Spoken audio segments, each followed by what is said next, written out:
Thank you, Kawai-san. I want to thank Murasaka-san so much for inviting me and actually to allow me to wear the lucky green jacket. He told me that we were speaking downstairs, it would be quite warm. This jacket is the jacket I wore on the very first time I took over the campaign in August when I told President, or then candidate Trump, you have a 100% chance to win. And we wore it all the way every day until we actually won in November. And Kawai-san has not allowed me to wear it in Tokyo, so I thought it was a great honor here to wear it today in honor of President Trump in this speech. I have a great love and fondness for Japan and the Japanese people. I've been coming to Japan since about 1976, 1977. I was a young naval officer in the 7th Fleet on a destroyer that was forward deployed to the East China Sea and the South China Sea for many, many years. And it was during that time that I got to know the people of Asia as a young man, people in Japan, at Yokosuka, Yokohama, people in South Korea, people in Hong Kong, Singapore, the Philippines. And from that time, had a great love and affinity for Asian culture and Asian people. One of the fundamental reasons, or the most important reason, that Donald Trump is President of the United States is this great global conflict we have right now with China. When I stepped into the campaign in August of 2016, there were only 88 days to go. President Trump, or at that time the candidate, was, depending on the poll that you were looking at, was either 10, 12, 14, or 16 points down.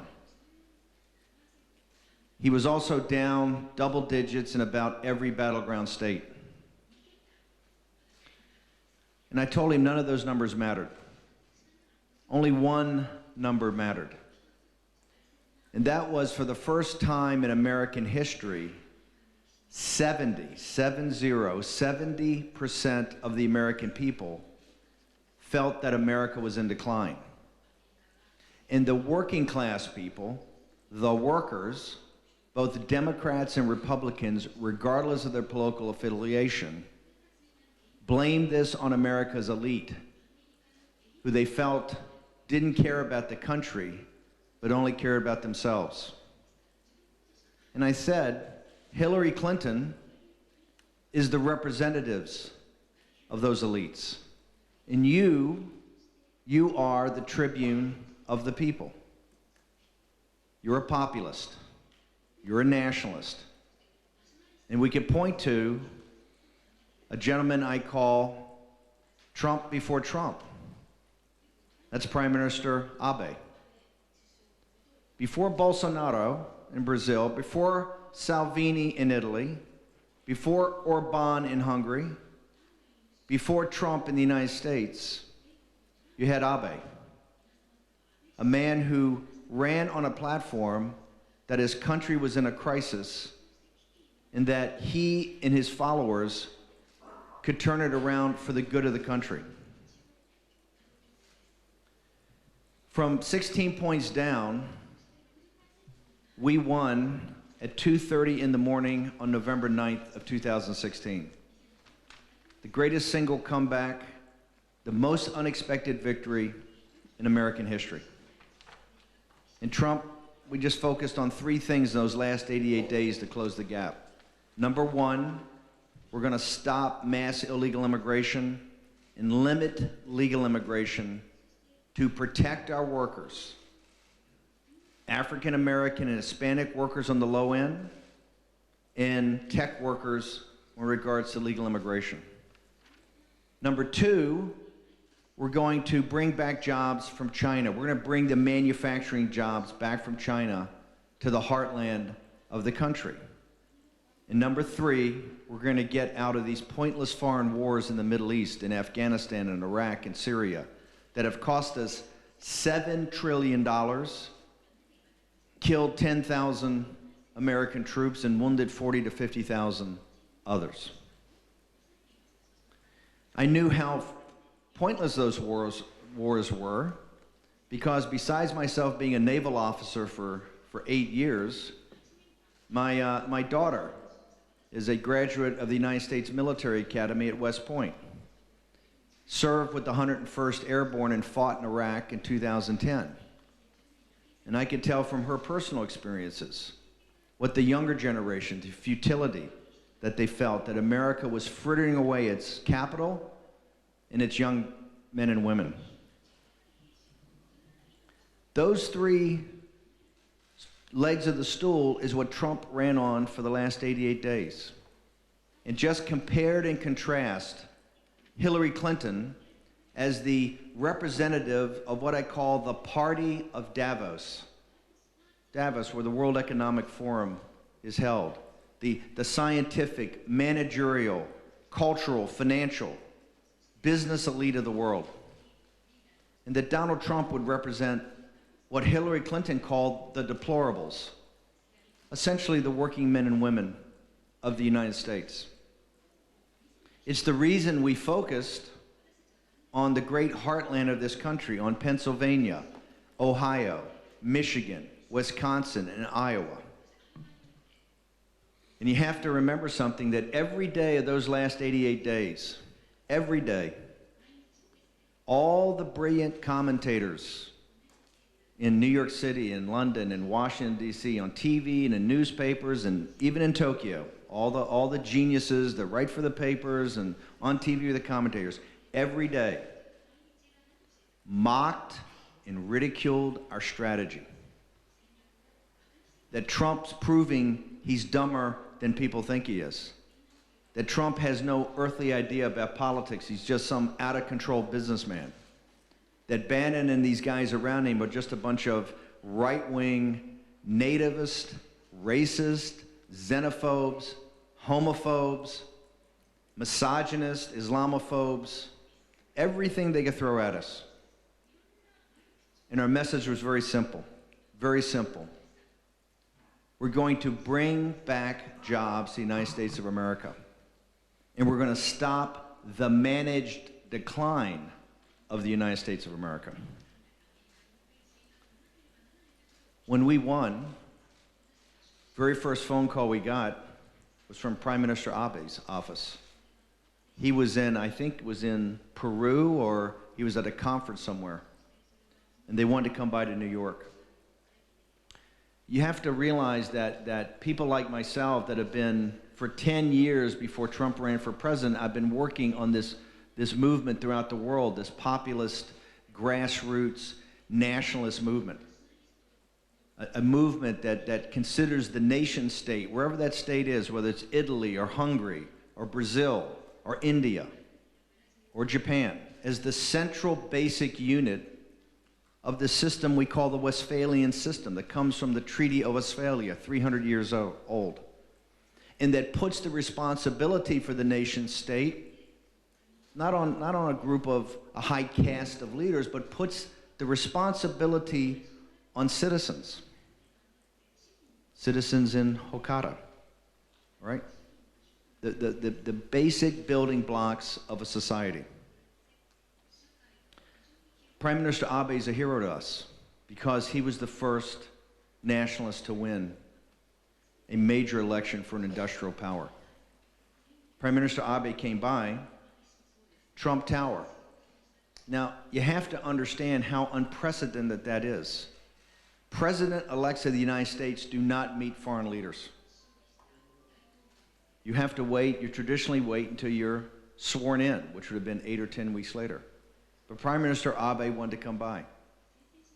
It's been publicly reported what the conversation was about. The conversation was about one topic: China. We decided at that time that we would have a summit meeting very shortly after President Trump was inaugurated. And in fact, we would again break custom and tradition. Traditionally, in the United States, the president receives the head of the state of Canada, the nation of Canada, or the United Kingdom, our two oldest and closest allies. We broke tradition. I think it was 3 weeks into the Trump administration. Prime Minister Abe was welcomed to the White House and then to Mar-a-Lago, the president's private retreat, his winter White House, because of the personal connection, the personal respect, the personal affinity that he feels for Prime Minister Abe. That weekend in 2 days, one in Washington, D.C. with Prime Minister Abe and his team, and then Mar-a-Lago.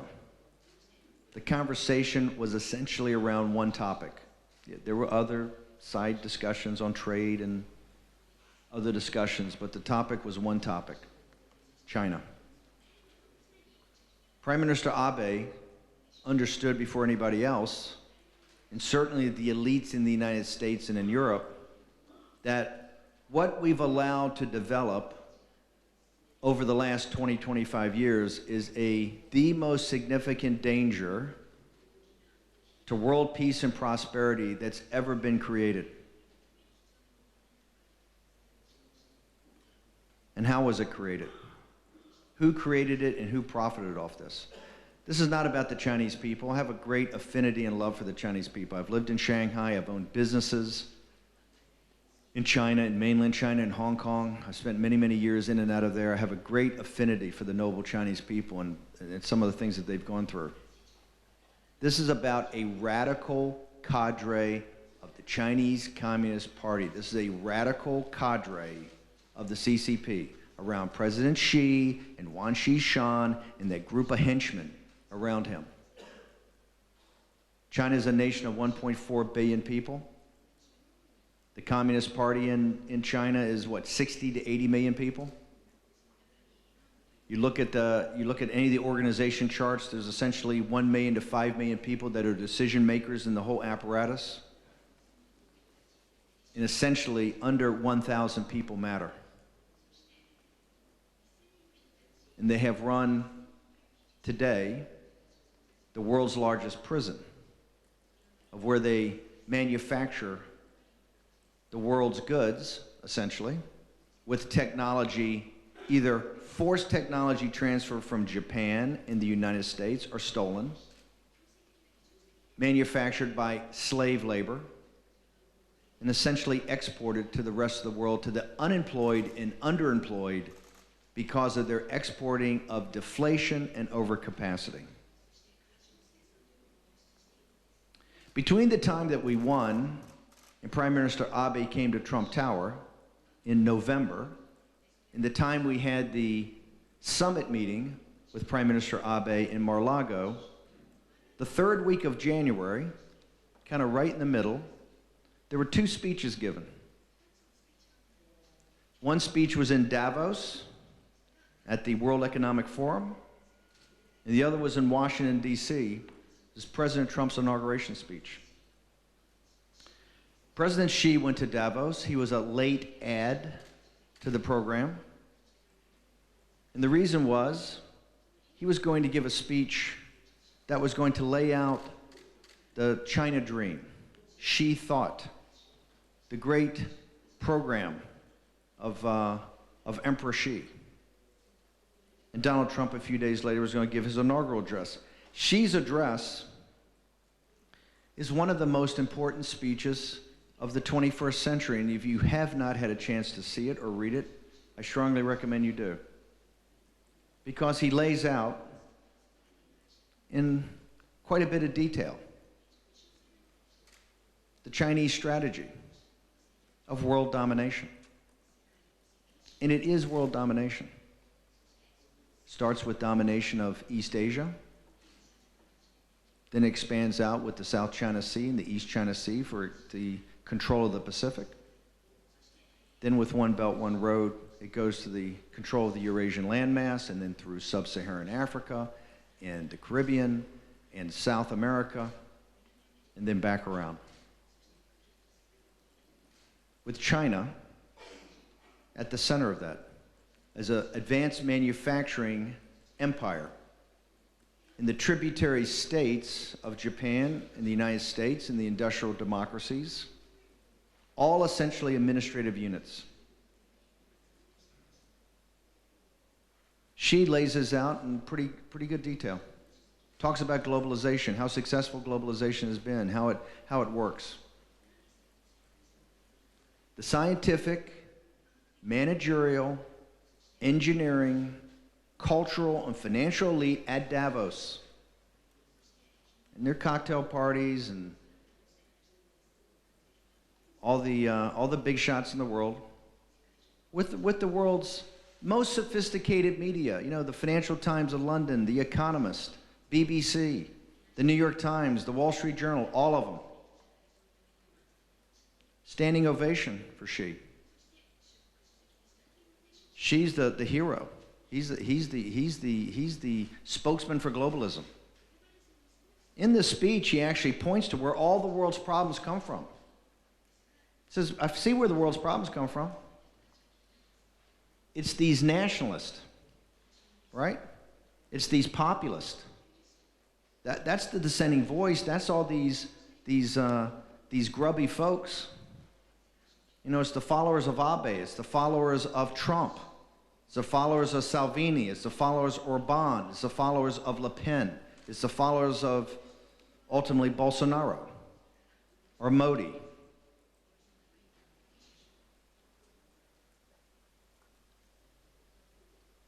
What they worship in Davos, because Davos is high church. Remember, this is theology. This is a new religion. They have no moral authority. The Financial Times and The Economist and all the smart investment bankers and all the smart commercial bankers, they understand what's going on in China.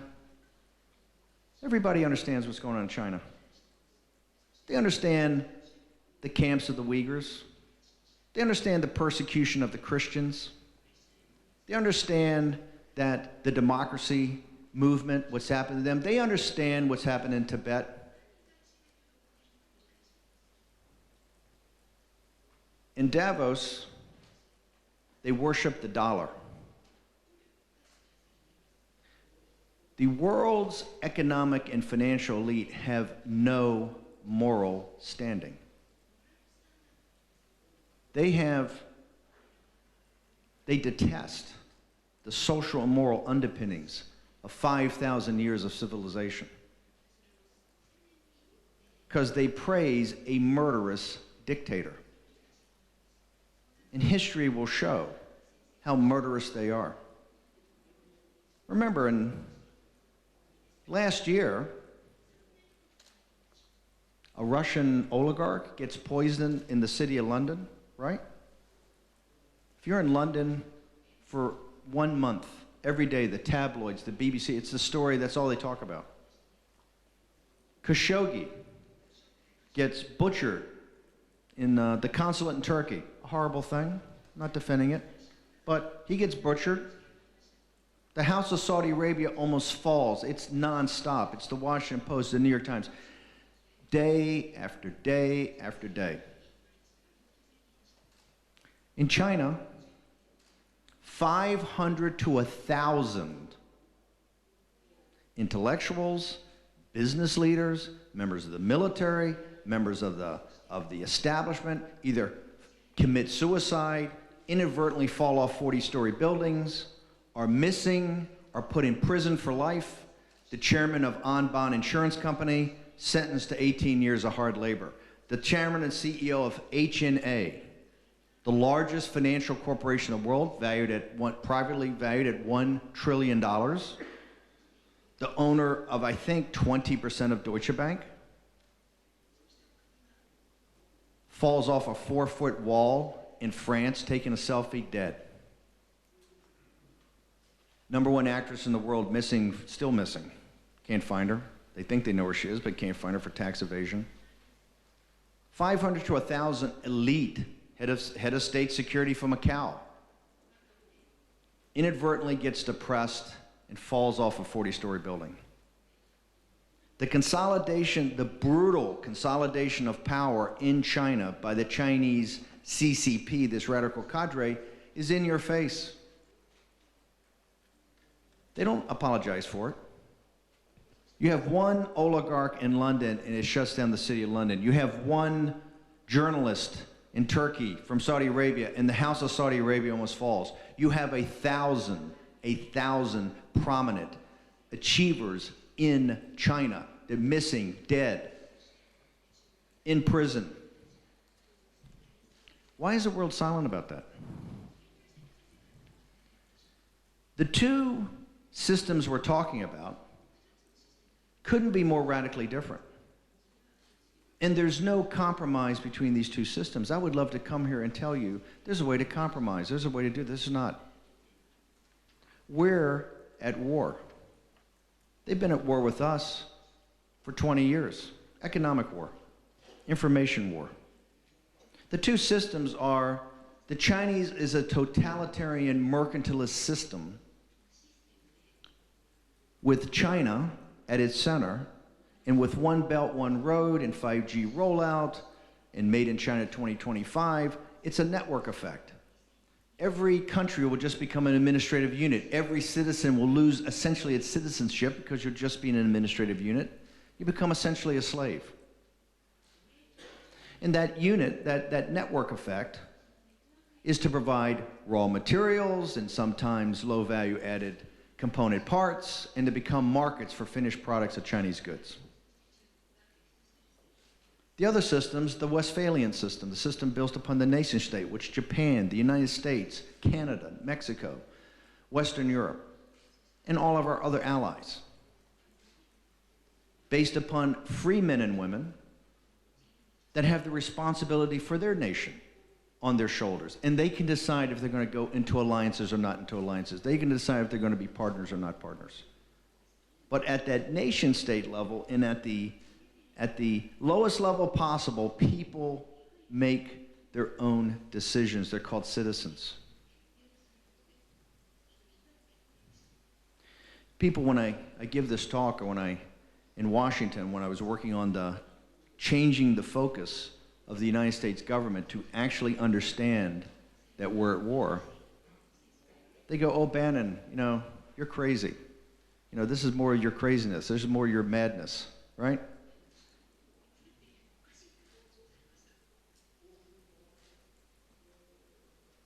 I said, "Oh, it's madness?" They said, "Yeah, China is not expansionist. China's never been an expansionist power. It's China. It's always been together. Sometimes it's broken up and separated, but sometimes it's together. But they don't try to take over other countries." I said, "We just came through the bloodiest century in mankind's history, the 20th century. What we lost, 250, 300, 350, 400 million people. Wars, revolutions, starvation, great leaps forward, add it all up, right? The new dark age. 1,000 years from now, they'll look back at it. A new dark age, right? There are three great geopolitical strategies from that era. Number one is a Scottish geographer called Harold Mackinder that laid out a very simple thesis. He who controls the heartland of the Eurasian landmass controls the world island. And he who controls that controls the world. It's what Hitler and the Soviets tried to do. The second theory is a gentleman named Sir Alfred Mahan. And Mahan's the naval strategy that was followed by the British Royal Navy, the American Navy, the Imperial Navy. That is, control the ocean's choke points, of South China Sea and the Straits of Malacca and Singapore and Djibouti and Suez and Gibraltar and the Panama Canal and Cape Town, and you will control the world because it's the ocean choke points that control the world island. Then a gentleman named Speakman said, "Hey, I got the oceans, I got the landmass, but they're both incorrect. What's key is the rim around the world island. It is East Asia and India and up around Pakistan and the Persian Gulf. If you control that in Eastern Europe, you will control the world." We fought for 70 or 80 years in the 20th century choosing one of those strategies. Central part of American national security strategy since World War I is very simple. Regardless you're Republican or Democrat, we will never allow one power to control the Eurasian landmass, ever. If you look at what the Chinese have done, it is the most ambitious, the most audacious, the most aggressive geopolitical strategy in the history of man. They've taken all three at one time and combined it into one grand strategy. One Belt, One Road, made in China 2025, in the 5G rollout. One Belt, One Road, all One Belt, One Road does is take the British East India Company model and just run it in reverse, right? Brits had a pretty good idea back then. They were smart guys. They go, all this treasure, all this resources, all these people. We're a tiny island. We can't do it all. But we'll farm it out to a company, and they'll do it. And the company had a pretty good strategy. We will go into the local elites and buy them off, right? They'll essentially work for us as partners. They'll be the junior partner. We'll use predatory capitalism. We'll lend them a bunch of money, which they can't possibly pay back, right? And then we'll foreclose when they can't pay back, and we'll control the assets. That's One Belt, One Road. Forget the highways and the dams and the hydroelectric plants, all that. Yeah, it's all different at every different point in time, but that's what they're doing. And don't ask me, go to the Seychelles, go to Maldives, go to Sri Lanka, go to Sub-Saharan Africa, go into Latin America, and ask the local leaders what they're doing. It's a network, and that network, and by the way, they announced on Wednesday they're going to be in Italy on the 21st and 22nd, where they're going to try to talk the Italian government into anchoring One Belt, One Road, exactly where Marco Polo started the Silk Road, right there in Venice, with a $10 billion check, right? And to take control of the port in Venice, use that as the basis of a railway system up through Europe. One Belt, One Road. Made in China 2025. Made in China 2025 is, they say point blank, by 2025, they will be the dominant advanced manufacturer of the world. Not Japan, not the United States, not Western Europe, and not the combination of the 7 great industrial powers combined will not be that. Advanced chip design, robotics, and artificial intelligence, the convergence of those three will make them the advanced manufacturing. And here's the beauty of it, and they're proud of it. How much of that did they create? 0. How many Nobel Prize winners are there in China? 1.4 billion people, second biggest economy in the world. What? Japanese economy is $5 trillion. They're at what, $14 trillion? How many Nobel Prize winners? I think they got 1 in medicine. 1 in medicine. Forced technology transfers from Japan and the United States and Western Europe has given them, they have essentially, they try to steal your intellectual property, they do industrial espionage, but the point is they forced it. They forced it, and our elites went along with it. It's the reason we don't make Apple products and Boeing jets anymore in the United States. We make them in China. Why? Apple and Boeing and all these companies in the United States, just like the companies in Japan, all have joint ventures. They take your intellectual property. The beating heart of Western capitalism is innovation. They figured out a system to get it for free. And then 5G rollout. Remember, 5G is not 2, 3, 4G, and then 5G. It's not a linear progression. 5G is a totally new, it's the future of technology. It is the basis of quantum computing. It's geometrically different than 4G. 5G is about data. Every device in the world, every person in the world, every company, every production process, every piece of intellectual property in mankind's history will be tied into one system. In the 5G world, data is the new plutonium and can be weaponized and will be weaponized as a weapon. In Huawei, and let's say what Huawei is. Huawei's not a company.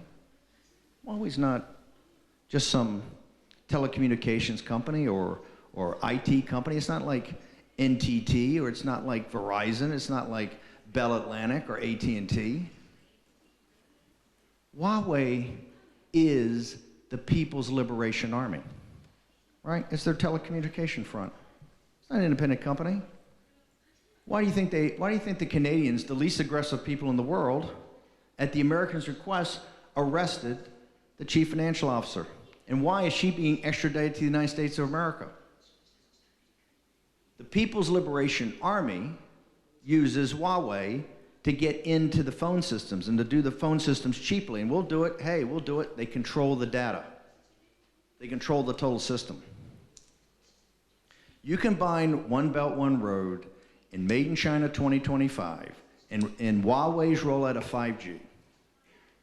And in the next, not 50 years, not 40 years, not 30 years, in 5 to 10 years, they have a complete integrated global system.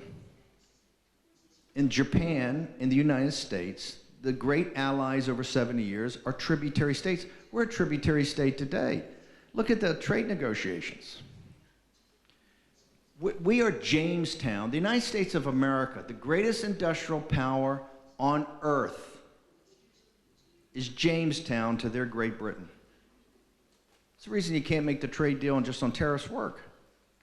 We ship them soybeans and wheat and corn and timber and liquefied and natural gas and oil and liquefied natural gas, but not the Boeing jets and not the Apple products, because that's already being made over there.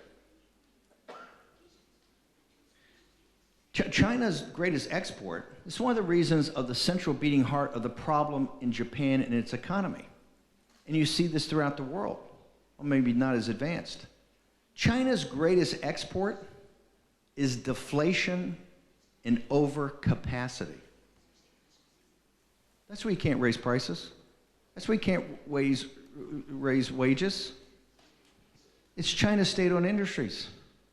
They do it for political reasons. And remember, they do it on a financial Ponzi scheme. China's financial system is a complete and total Ponzi scheme. The guys in the investment bank, I worked at Goldman Sachs. I went to Harvard Business School. I can do basic arithmetic, right?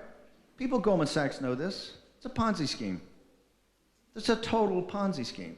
Let me give you a couple of statistics to show you what a Ponzi scheme it is.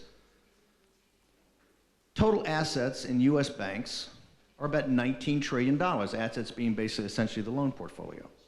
I would respectfully submit that maybe up to 10%, that's the most regulated, transparent banking system in the world, controlled by the Federal Reserve. I would respectfully submit maybe 10% of those total assets maybe don't perform so well. But they're kept on the books at what they're kept on the books at, because as you know, if you had to write them off, that would cause a real perturbation in the system. China has a banking system that's totally non-transparent. We have no earthly idea what goes on. It's got a secondary, black market, the trade and everything like that. Chinese banks, completely, financial statements don't make any sense. Nobody can make head nor tails of any of them. It's a totally non-regulated system. Here's why it's non-regulated. The Bank of Tokyo reports to itself, not to Abe. The Federal Reserve reports to itself, not to Trump. The Bank of England reports to itself, not to Theresa May. The European Central Bank reports to itself. Every major central bank in the world is a self-contained entity with no, hopefully, political influence. Bank of China reports directly to Xi, only major central bank in the world. The Chinese banks have $49 trillion of assets. And when the financial crash happened in 2008, they had $5 trillion. Now, I would respectfully submit that 80% of those assets are non-performing. Yet the Chinese just keep printing RMB. They printed $35 trillion RMB. One of the parts of the scam of One Belt, One Road, what they're doing in the Persian Gulf, they'll bring in the engineers, they'll bring in, but they pay them in RMB. They got to burn off the RMB, right? It's a total and complete Ponzi scheme. And the world's elite made a fortune off setting up the Ponzi scheme. And it's the world's workers in the industrial democracies that have paid the price. We have a semi-feudal system. Workers don't own anything. The wages they make today are 20% behind where their parents are. The demographic problem in Japan is the same as the United States and Western Europe. It's about family formation. Family formation happens later. Every poll we have, the central reason's always the same. Economic anxiety. Couples can't figure out how to make 2 and 3 kids work anymore. Why? Because we export. China exports deflation and overcapacity.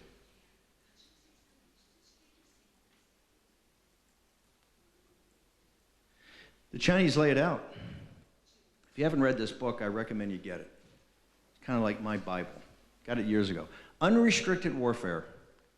It's a PLA, People's Liberation Army document, written in 1999 by 2 PLA, People's Liberation Army colonels, who are both major generals today. In fact, the South China Morning Post just had a big story about 6 weeks ago how the 2 colonels say, yeah, you know, Bannon kind of misinterpreted what we were saying, right? But I said, you just got to read it. Just read the book. They lay it out. 20 years ago, 1999, right after China became in the World Trade Organization and the most favored nation. Remember, back in those days, everybody was saying, hey, China's going to be wealthy, China's going to be middle class, they're going to have democracy. As soon as they start making stuff and making like the rest of the nations, they're going to join the family of nations. Yeah, well, that's not what the PLA and the CCP were planning. Never intended it. They say there's 3 types of warfare: information, economic, and kinetic, or guns up. And they say, hey, look, when you look at these industrial democracies led by the United States of America, they understand kinetic warfare, right? We can never get into a situation where we're at war with these guys. We have to do it a different way, and the way we're going to do it is through information cyber warfare and economic warfare.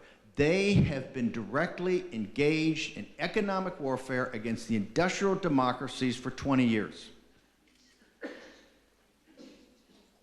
And you look at David Cameron, who's been bought off after he's the Prime Minister of England. You look at Joe Biden. When Joe Biden starts running, look at the $1 billion the Chinese gave his kid for a private equity fund. On a guy that's never run a private equity fund is like $1 billion, of which Joe Biden's been sucking down cash. Goldman Sachs, Blackstone, all the big commercial banks bought and paid for as the investor relations department of the Chinese Communist Party. Why? Because they've made a fortune. This is the heart of what the trade negotiation is with Trump. Every day they're on Trump nonstop about, you know, these tariffs, and you gotta, you know, the stock market is going to go down, it's going to crash economy. You gotta cut a deal with them. What Lighthizer done is put out 6 verticals: forced technology transfer, intellectual property theft, currency manipulation, non-trade barriers, the state-owned industry subsidies. Bang, bang, bang, bang, bang. You get the deal Lighthizer wants, you're going to start to deconstruct the Chinese economy and merge it into free market capitalism. And the pressure is not from the Chinese. Pick up the Wall Street Journal, pick up the Financial Times, pick up the New York Times. The pressure is from the investment banks and the commercial banks and the global corporate chieftains. We have created a system where we have slave labor in China that manufactures for unemployed and underemployed people throughout the rest of the world at a cheap price. That's what we've sold ourselves out for. You don't need a Harvard MBA, and you don't have to work at Goldman Sachs to understand that, because I'll tell you who understands it. When Trump went to Michigan, in Wisconsin, in Ohio, in Pennsylvania, in Iowa, when he's in Youngstown, in Dearborn, in Madison, in Pittsburgh, working class people understand it. You don't have to have some highfalutin theoretical discussion with them. You don't need to talk about McKinder and all this stuff. They get it. There's a guy named J.D. Vance. He's a Marine Corps officer that went to Yale, that wrote the kind of definitive book about the Trump movement and the sociology related to the deplorables. This book is called Hillbilly Elegies. And he cites in the book, because it's all about the working class in the Midwest. He wrote in the book, he cites studies from MIT and Harvard that show a direct correlation between the factories that went to China, the billets that went with them, and the opioid crisis. The tariffs are not just taxes on goods. The tariffs are about human dignity and self-worth of your workers. They can't work at McDonald's. They can't work at telemarketing centers. It doesn't work like that. It doesn't work like that. Donald Trump understood that. Donald Trump gave a voice to the voiceless. Donald Trump, how do you think Donald Trump got all these Democrats, working class Democrats, to vote for him? That was it. They understand that America's elite sold out the country, and that Hillary Clinton was just more of the elitist. And by the way, the elite is not by political party. This is many Republicans as Democrats have done this. The solution is in front of us. Solution is the strength of this alliance. We've had an alliance for 70 years, Japan and the United States of America, in good times and bad times, on good days and bad days, in Vietnam's and when the wall came down in Berlin. And that alliance has gone through a lot. We've got an alliance in Western Europe with the industrial democracies. Trump's not trying to destroy that alliance. Remember, what Trump said is NATO's got to pay the 2% they said they were going to pay.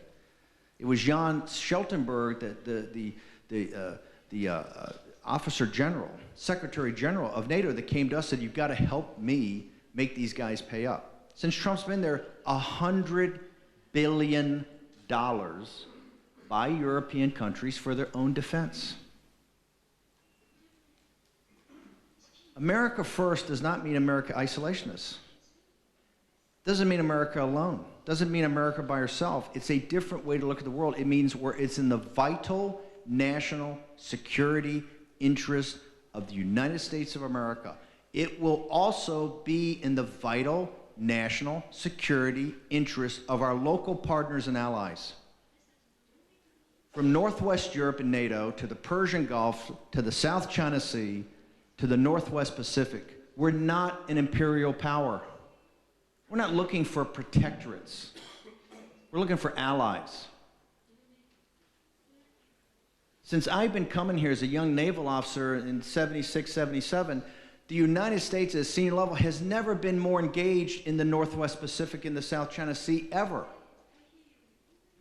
Mike Pompeo, the Secretary of State, Bill Hagerty, the ambassador to Japan, John Bolton, the National Security Advisor, and Lighthizer, the trade ambassador Lighthizer, every day are focused on the issues of the Northwest Pacific. The principal issue we're trying to get sorted is Korea. But here's what's happened. It's now looked at in the overall context of China, the way it should be. Not for 30 years looking the other way and thinking it was just about North Korea and it's just some arms deal, arms control matter. Korea is a vassal state of China. They wouldn't have the ability to weaponize plutonium. They wouldn't have the ability for the ballistic missiles. They wouldn't have the ability for the warhead technology. And as John Bolton said the other day when he added chemical and biological weapons to the deal, they wouldn't have any of that capability unless the Chinese helped them out. we think, and this is publicly disclosed, that they may have a hydrogen bomb. The probability, the difference between an atomic bomb and a hydrogen bomb is of complexity is like to the order of 10. The probability the North Koreans came up with their own hydrogen bomb is 0. And President Trump understands that, and that's why you're seeing these ongoing tough negotiations. A central part of this alliance eventually has to be Russia. If you say that in Washington, D.C., they'll burn me at the stake, right? Remember, they make Russia out to be this... Russia's economy is the size of New York State. Russia is in a demographic death spiral.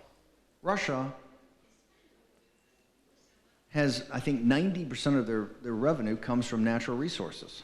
They don't make anything, and they certainly don't make anything the world wants to buy. They have a lot of nuclear weapons, a lot of military, and they're bad guys. But you know what? We've been in business with bad guys on and off for a long time. And the enemy of my enemy is my friend. That's what I think what Prime Minister Abe is trying to do and bring the end to World War II with the Russians in Japan is one of the most important pieces of this. Putin is, he's a nationalist, right? But they are former KGB guys, and they're kleptocrats. We're all sophisticated enough. People understand that.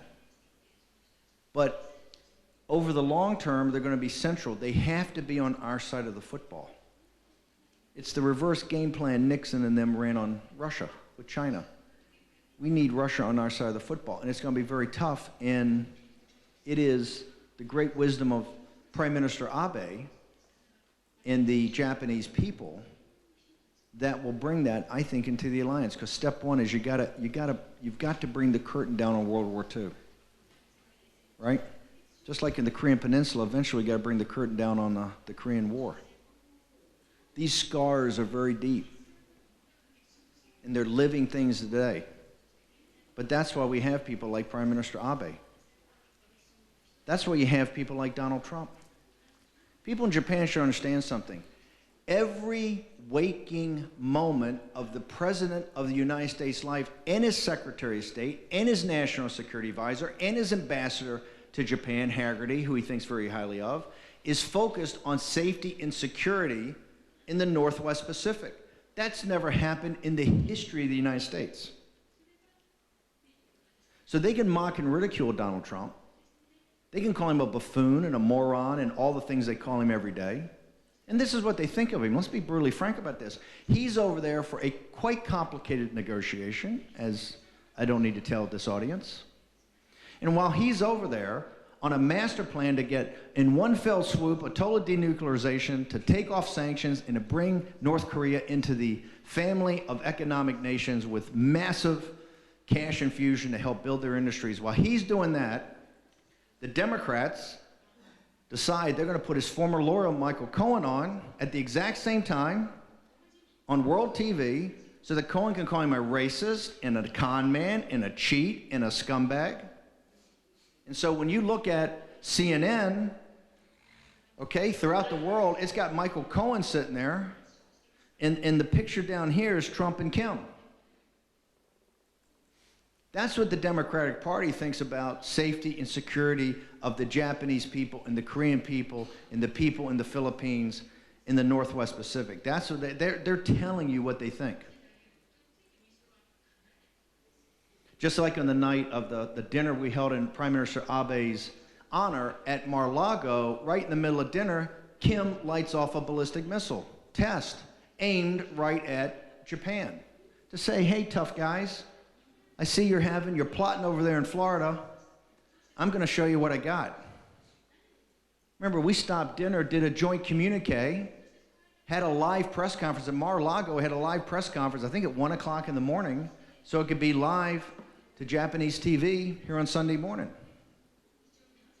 And then we went through Little Rocket Man and went through Fire and Fury and all the president's tweets, but at least got into a process. A process that's going to have fits and starts. A process that's going to have good days and bad days, but a process where you have engaged the most powerful nation on earth, the United States, still today, in the safety and security of not just people on the west coast of the United States, but the safety and security of our allies, our 70-year allies in the nation of Japan. We have a very long and tough road ahead of us. And your children and your grandchildren are going to have a harder and tougher road unless we do our duty. History is going to judge us. It's going to weigh and measure us. It's going to weigh and measure us against this great hegemonic war with a totalitarian, mercantilist society run by a radical cadre of an atheistic government. Emperor Xi and his henchmen versus 5,000 years from Athens to Jerusalem to Rome to London to the United States to Europe to Japan to South Korea. The industrial democracies. Now, I like being on our side of the football, and I like my teammates. But this is going to be unflinching. And it's going to get called into question every piece of moral fiber we have, every piece of toughness we have to win. But there's no middle ground. One side's going to win this, and one side's going to lose it. And history at the end of the day is going to judge us, each and every one of you. Your children, your grandchildren, your great-grandchildren. Of what we did, individually and collectively, to stop this madness. Donald Trump won because of divine providence. I was there, I saw it. He's a very imperfect instrument, but he's an instrument. He's there for a reason and a purpose. And I've had good days with him, and I've had other days that are less than good. But where he's trying to drive us, and Prime Minister Abe is trying to drive us, and Bolsonaro is trying to drive